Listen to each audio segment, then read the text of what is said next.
Frères et sœurs, bien-aimés dans le Seigneur, que la paix de notre Seigneur Jésus-Christ soit avec chacun d'entre nous. Et nous sommes encore heureux de nous retrouver ce soir dans notre temps de priant la parole de Dieu. Nous sommes rassemblés au nom du Père et du Fils et du Saint-Esprit. Amen. Que le nom de Jésus soit encore glorifié en ce jour. Seigneur, nous te disons merci de nous rassembler encore en ce lieu, en ce samedi. Que ta grâce se déverse sur chacun de nous. Seigneur, nous te disons merci parce que tu portes nos fardeaux, tu portes nos souffrances, tu portes nos difficultés. Nous venons encore ce soir nous décharger dans ta présence. Nous venons avec le cœur lourd, nous venons avec des préoccupations, mais nous venons surtout avec des actions de grâce. Oui Seigneur, nous voulons te dire merci. Te dire merci pour ta présence dans nos vies, te dire merci pour ton amour, te dire merci pour le sacrifice sur la croix, te dire merci sans cesse pour nous-mêmes, pour les frères et les sœurs, pour la création, pour l'univers tout entier. Quand nous regardons, Seigneur, les arbres, la forêt, nous voulons te dire merci. Alors comment ne pas te dire merci, Seigneur? Gloire et louange à toi, Seigneur Jésus. Quand je vois mon frère, je veux dire gloire et louange à toi, Seigneur Jésus. Quand je contemple autour de moi, et quand j'ouvre les yeux et je vois toutes ces choses, je veux te dire gloire et louange à toi, Seigneur. Alors je veux toujours te dire gloire et louange à toi, Seigneur. Nous bénissons ton Saint-Nom et nous te rendons grâce. Alors Seigneur, nous venons encore nous abandonner dans ta présence. Tu as dit, venez à moi, vous tous qui êtes fatigués et chargés, je vous accorderai du repos. Tu nous demandes de nous confier à toi, de nous abandonner à toi et non pas à un homme. C'est pourquoi chaque jour nous nous tournons vers toi. Nous venons à toi, te confier tout ce qu'on a sur le cœur, tout ce qu'on a comme préoccupation, tout ce qu'on a comme projet. Et Seigneur, je viens te confier ces jeunes qui sont en classe d'examen. Que ta main soit sur eux, que ta main les accompagne. Que Seigneur, ceux qui traversent, ceux qui ont des difficultés, tout comme ces enfants qui peuvent subir des distractions de manière involontaire, mais qui subissent cette pathologie. Seigneur, je te prie d'étendre ta main, qu'ils soient concentrés. Je te prie, Seigneur, d'étendre ta main sur ces personnes qui vivent des difficultés psychologiques, qui manquent de soutien. Alors, Seigneur, toi, je t'appelle, je t'invite, Seigneur, à intervenir dans la vie de ces enfants. De ces enfants qui sont malades. Je te prie, Seigneur. Je nous rappelle que dans ta parole, tu as porté nos souffrances, tu as porté nos difficultés et que le châtiment qui nous donne la paix est tombé sur toi. Alors Seigneur, je te dis merci. Saint-Esprit, toi le consolateur, toi notre ami, toi notre enseignant, je te prie de visiter ces enfants, de visiter ces parents qui ont des enfants parfois qui ont des difficultés et qui ne savent pas quoi faire. Alors Seigneur, nous nous tournons vers toi. Et je te présente ces enfants avec des difficultés psychologiques. Daigne Seigneur intervenir. Je te présente tous ces foyers qui vivent des violences. Je te prie d'intervenir. Seigneur, écoute les supplications de tes enfants. Ces personnes qui pleurent dans le secret et qui ont besoin de toi. Merci Saint-Esprit de visiter encore chacun de nous. Nous remettons entre tes mains nos prières, nos supplications et nos actions de grâce. Merci Seigneur. Alors Saint-Esprit, viens encore éclairer nos vies. Que nous soyons lumière pour le monde, que nous soyons sel de la terre, que nous puissions apporter cette lumière partout où nous allons. En cette période de vacances, où parfois nous nous déplaçons, Que nous soyons lumière partout. Que notre lumière ne puisse pas s'éteindre. Parce qu'on se trouverait dans un nouvel environnement. Mais non, que notre lumière puisse briller davantage. Que l'on puisse donner du goût là où nous allons, dans le bon sens. Que l'on soit ceux qui redonnent l'envie de vivre. Que lorsqu'on arrive quelque part, on apporte les valeurs du Christ, la lumière du Christ. On apporte ce goût. On apporte ce parfum d'agréable odeur dans chaque environnement où nous allons. Pour la plus grande gloire de Dieu. Alors, bien-aimés dans le Seigneur, nous nous retrouvons encore ce soir au pied du Maître. Le Seigneur Jésus-Christ veut nous enseigner. Nous poursuivons l'enseignement de Jésus. Et aujourd'hui, le Saint-Esprit a mis à cœur de parler des yeux, des enseignements sur les yeux, sur l'œil. Ce n'était pas ce que je prévoyais, mais nous sommes là pour non pas faire notre volonté, mais obéir au Saint-Esprit. Obéir au Saint-Esprit. Alors c'est pourquoi nous allons aborder ce thème des yeux ou de l'œil. Et nous avons comme texte de référence Matthieu au chapitre 6 du verset 24 du verset 22 au verset 23, excusez-moi. Matthieu chapitre 6 du verset 22 au verset 23.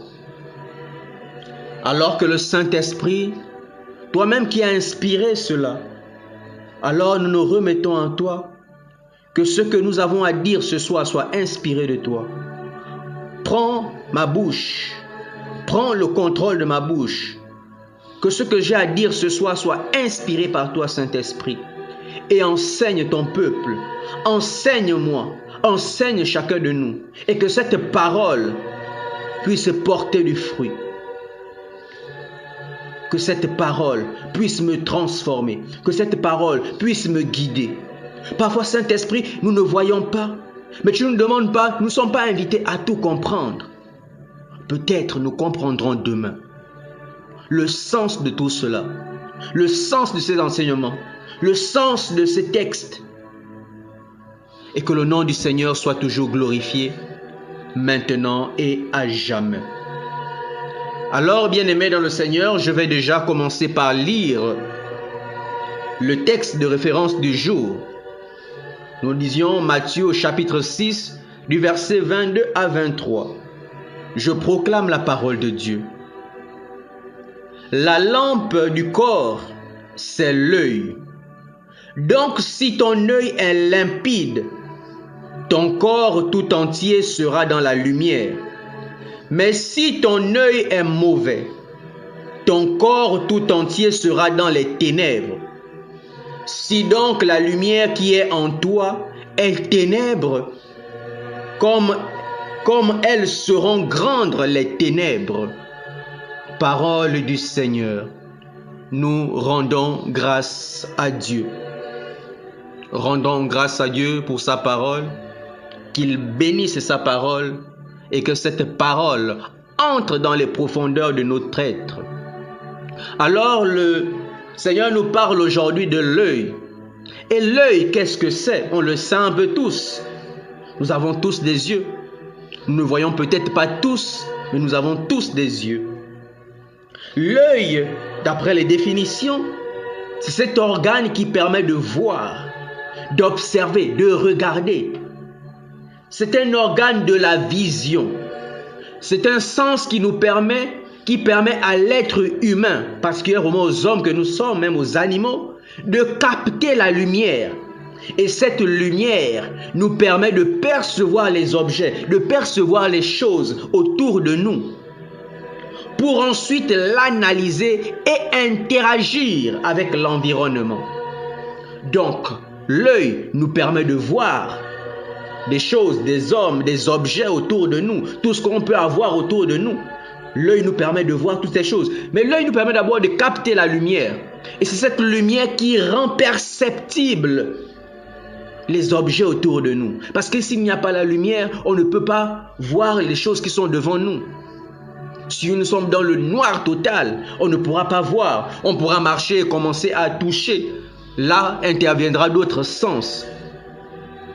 Mais aujourd'hui, on nous parle de l'œil qui nous permet de voir. Après, par la suite, analyser et interagir avec l'environnement. Donc, les yeux sont indispensables ou importants pour l'homme. Mais l'on peut toutefois vivre sans les yeux, comme les aveugles. C'est important, ça nous permet de voir où on marche, ça nous permet de distinguer les objets. Mais il y a des hommes qui sont aveugles, qui vivent ainsi et qui, par d'autres sens, arrivent à se mouvoir, peut-être même mieux que celui qui prétend voir. Alors, on voit un peu ce à quoi sert l'œil. Et que nous dit la Bible à partir de ce texte d'appui que nous venions de lire tout à l'heure, dans Matthieu au chapitre 6 du verset 22 à 23. On nous dit que l'œil est la lampe du corps. L'œil est la lampe du corps, bien-aimé dans le Seigneur. Et la lampe, et on sait ce que c'est la lampe. La lampe, c'est cet objet qui permet d'éclairer autour de nous. Elle émet de la lumière, bien-aimé dans le Seigneur. Et cette lampe, elle peut être éteinte ou allumée, avoir de la lumière. Cette lampe peut être en bon état ou pas. Donc, en fonction de l'état de la lampe, l'on peut déterminer aussi l'état de notre corps. Parce que si nous avons une lampe, on parlait déjà hier, il y avait l'enseignement sur lumière du monde et celle de la terre. On nous disait qu'une lampe doit être placée sur le lampadaire, placée en hauteur pour pouvoir éclairer. Mais déjà, si la lampe est éteinte, on ne peut pas voir. Comme on disait déjà, la lumière nous permet déjà de distinguer. Mais si la lampe est éteinte, tout est dans l'obscurité. Alors on ne peut plus rien voir. Alors on peut déjà comprendre. Si on nous dit que l'œil est la lampe du corps, l'œil est la lampe du corps. Et si cette lampe est éteinte ou cette lampe est en mauvais état, ça veut dire que l'œil qui est utilisé, la lampe ici, n'est qu'un élément de métaphore. On compare l'œil à la lampe. Donc ça veut dire que si notre œil est malade, si notre œil est en mauvais état, donc à partir de là, on peut justement voir si notre corps est dans les ténèbres ou dans la lumière. Alors, bien-aimé dans le Seigneur, on dit, si l'œil est sain, si comme la lampe est en bon état, alors tout notre corps sera dans la lumière. Et on le dit dans le texte. Si donc si ton œil est limpide ou encore en bon état, ton corps tout entier sera dans la lumière.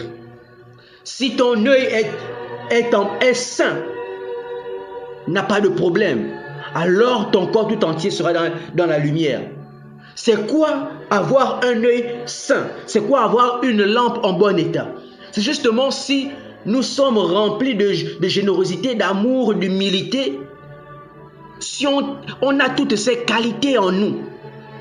Justement, cette comparaison, c'est pour dire cela. Si notre œil est en bon état, cela veut dire qu'on a de l'amour, on a de la générosité, on a de l'humilité, on a toutes ces qualités, ou même les fruits de l'esprit. Alors, si notre œil a toutes ces choses, si nous sommes remplis de toutes ces choses, et que notre œil est en bon état, ce qui veut dire que la lampe est allumée, alors au-dedans de nous, nous sommes éclairés. Nous ne sommes pas dans les ténèbres. Nous ne sommes pas dans les ténèbres. Mais si l'œil est en mauvais état, si l'œil est mauvais, bien-aimé dans le Seigneur, mais si ton œil est mauvais, ton corps tout entier sera dans les ténèbres.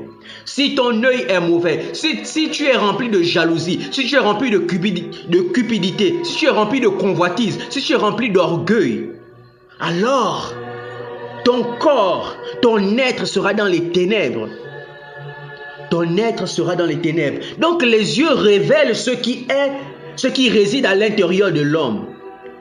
L'œil nous permet de révéler ce qui est à l'intérieur de l'homme. L'orgueil, la jalousie, la convoitise, l'amour, la bonté, toutes ces choses. En fonction de notre œil, en fonction de l'état de notre œil, on est ici dans une dimension spirituelle, pas physique. Nous sommes dans une dimension spirituelle. Si notre œil est en mauvais état, alors nous sommes dans les ténèbres. Cela ne veut pas dire que la personne qui est aveugle physiquement est dans les ténèbres. On ne parle pas ici de quelqu'un qui est aveugle de manière physique, mais si on parle dans un sens spirituel. Voilà pourquoi le Seigneur emprunte cette métaphore. Il compare l'œil à la lampe. On ne parle pas des personnes aveugles ou dont l'œil est malade. Quelqu'un qui souffre des yeux. Non, on ne parle pas de ces personnes. Parce qu'on peut souffrir des yeux, mais être plein d'amour, plein de bonté. Avoir vraiment toutes les qualités requises. Cela ne veut pas dire que nous sommes dans les ténèbres. Mais si c'est ces personnes qui ont l'œil, mais dont l'œil est malade, ils sont animés par la convoitise, par la jalousie, alors, bien-aimés dans le Seigneur, sachant que notre être est dans les ténèbres. Parce que lorsqu'on voit quelque chose, cela suscite un jugement, cela suscite une jalousie, cela suscite quelque chose. Parce qu'il y a l'œil qui nous permet de voir. Et dès qu'on voit, on a dit tout à l'heure, ça nous permet maintenant d'analyser, d'interpréter. Parce que l'on rentre maintenant, à cause de ce qu'on a vu, on commence à analyser, on commence à interpréter. Et si nous sommes sous le regard de la jalousie, comprenons que nous sommes sombres. Si nous sommes sous le regard de la cupidité, sachant que nous sommes sombres. Alors, en fonction de comment nous regardons, nous pouvons savoir si nous sommes dans les ténèbres ou sommes dans la lumière. Quand tu regardes ton frère, quand tu regardes ta sœur, qu'est-ce qui anime ton regard? Est-ce de la jalousie? Est-ce un jugement? Est-ce de la cupidité? Est-ce de la convoitise? Ou ton regard est plein de compassion, d'amour, de bonté, d'humilité? Qu'est-ce qui anime ton regard? Qu'est-ce qui anime ton regard? En fonction de cela, tu sauras si tu es dans les ténèbres ou si tu es dans la lumière. Si ton être intérieur est dans les ténèbres ou la lumière, bien-aimé dans le Seigneur. Alors nous devons veiller sur l'état de notre œil. Tout comme le Seigneur nous dit, veillez sur l'état de tout votre cœur. Alors veillons aussi sur notre œil. Sachons prendre soin de notre œil. Pour que cela ne nous conduise pas dans les ténèbres. Et alors en tant que chrétien, on doit donc veiller sur l'état de nos yeux. On doit veiller sur l'état de nos yeux. Et déjà même la parole dans la Bible nous rappelle que l'œil peut nous pousser au faux jugement. L'œil peut nous conduire à faire de faux jugements. À se limiter simplement sur l'apparence. Et on nous dit dans 1 Samuel au chapitre 16 au verset 7, « L'humain regarde à ceux qui frappent l'œil, mais l'Éternel regarde au cœur. » L'humain regarde à l'apparence, bien-aimé dans le Seigneur. Parce que quand tu regardes un frère, une soeur, tu regardes quelque chose, tu te limites à l'apparence et tu vas commencer à émettre un jugement. Simplement à l'apparence. L'homme regarde, se limite à l'apparence. Mais en tant que chrétien, nous sommes invités à dépasser cela, à aller au-delà des apparences. À joindre notre regard avec le discernement. Avec autre chose, bien-aimé dans le Seigneur. Donc, si notre œil, si on se limite à notre œil, on peut faire un faux jugement. On peut se limiter à les apparences. Et déjà, pour parler du jugement, on peut le voir dans Matthieu au chapitre 7, du verset 1 à 5. Lorsqu'on nous parle même de la poutre et de la paille. On nous dit, tu regardes la paille dans l'œil de ton frère et la poutre qui est dans ton œil, tu ne la remarques pas. Ou encore, comment vas-tu dire à ton frère, laisse-moi enlever la paille de ton œil, alors qu'il y a une poutre dans ton œil? Hypocrite, enlève d'abord la poutre qui est dans ton œil, alors tu verras clair, tu verras clair, tu verras clair pour enlever la paille qui est dans l'œil de ton frère. Bien-aimé dans le Seigneur, quand notre œil est malade, quand dans notre œil il y a une poutre, quelque chose de plus grand qu'une simple paille qui est dans l'œil du voisin. Mais tu vas commencer à te dire que toi tu vas bien. Allez, tu vas commencer à chercher d'abord à enlever la paille qui est dans l'œil de ton voisin. Mais tu vois mal. Ton œil est malade. Commence par te regarder toi-même. Nous reviendrons certainement sur cet enseignement sur la paille et la poutre. Parce que ça fait partie des enseignements du Seigneur. Alors donc l'œil peut nous pousser, peut nous conduire à un faux jugement, à nous limiter aux apparences. On regarde quelque chose, on voit quelque chose, on commence à juger. Bien-aimé dans le Seigneur, en tant que chrétien, ce n'est pas une bonne chose. L'œil, bien-aimé dans le Seigneur, l'œil peut être hautain. On peut le voir dans le Proverbe au chapitre 6, au verset 17. On nous parle de l'œil hautain, l'œil orgueilleux. Oui, l'œil peut être hautain, l'œil peut être rempli d'orgueil, bien-aimé dans le Seigneur. On nous disait tout à l'heure, qu'est-ce qui anime ton regard? Est-ce l'orgueil? Mais si tu as un regard hautain, si tu as des yeux hautains, si tu as des yeux remplis d'orgueil, alors ton être est dans les ténèbres totales. Tu es dans les ténèbres, tu te dois de revenir, de veiller sur l'état de ton œil pour que revienne la lumière. Et on nous parle aussi des yeux remplis de convoitise. Les yeux animés par la convoitise. On peut le voir dans Matthieu au chapitre 5, à partir du verset 28, où l'on nous dit, « Eh bien, moi je vous dis, tout homme qui regarde une femme avec convoitise a déjà commis l'adultère avec elle dans son cœur. Si ton œil droit entraîne ta chute, arrache-le et jette-le loin de toi. » Bien-aimé dans le Seigneur, on nous parle ici d'un regard plein de convoitise. On regarde, on est maintenant animé par la convoitise. On désire. Cela nous conduit au péché. La convoitise, c'est un péché. Et là, tout de suite, notre être rentre dans l'obscurité, dans les ténèbres. Notre œil devient malade. Notre œil nous conduit à la chute. Bien-aimé dans le Seigneur, veillons sur l'état de nos yeux. Et on nous parle aussi des yeux du cœur. Dans Éphésiens chapitre 1 verset 18, il y a les yeux du cœur. Ouvrons nos yeux, les yeux du cœur. Et en tant que chrétiens aussi, le Seigneur nous invite à marcher par la foi et non pas par la vue. Et on parle de cette vue physique. En parlant des yeux, le Seigneur nous invite à marcher par la foi, par les yeux de la foi. Marcher par la foi, c'est faire confiance à Dieu, c'est se remettre aux yeux de Dieu lui-même. Celui qui voit là où on marche, c'est se remettre au Saint-Esprit, qui sait nous conduire. Ne pas nous limiter à nos yeux charnels, parce qu'on l'a déjà vu, nos yeux charnels peuvent nous tromper. On peut se limiter aux apparences. Alors ne croyons pas tout ce que nous voyons. Faisons confiance au Saint-Esprit. Laissons-nous conduire par le Saint-Esprit, parce que dans les événements de la vie, on peut percevoir une difficulté, une situation, on peut vivre une saison particulière. Mais si on a un mauvais regard, on va se dire que c'est mauvais et que on va considérer que c'est la fin. Mais alors que c'est simplement un chemin par lequel le Seigneur veut nous faire parvenir à quelque chose de bien. Alors, faisons attention à nos yeux. Veillons sur l'état de nos yeux. Que nos yeux soient remplis de la lumière. On nous parle déjà de la lumière hier. Laissons nos yeux se laisser transpercer par la lumière du Christ. Prenons nos yeux et allons contempler le Christ Jésus.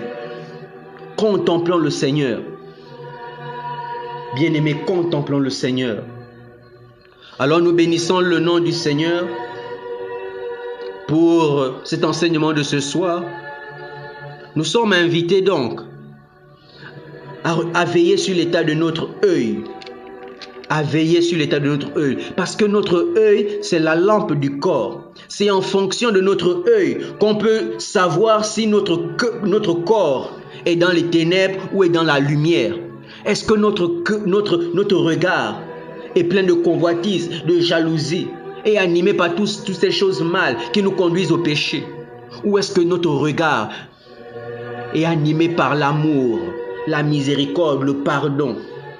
Alors faisons attention, parce que l'œil est une porte, est l'une des portes qui donne accès à plein de choses. Si on a un mauvais regard, on peut tomber dans le péché.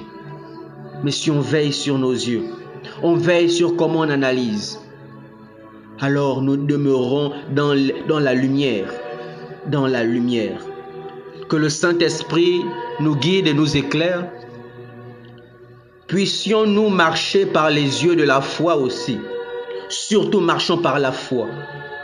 Le Seigneur fait cet enseignement sur les yeux.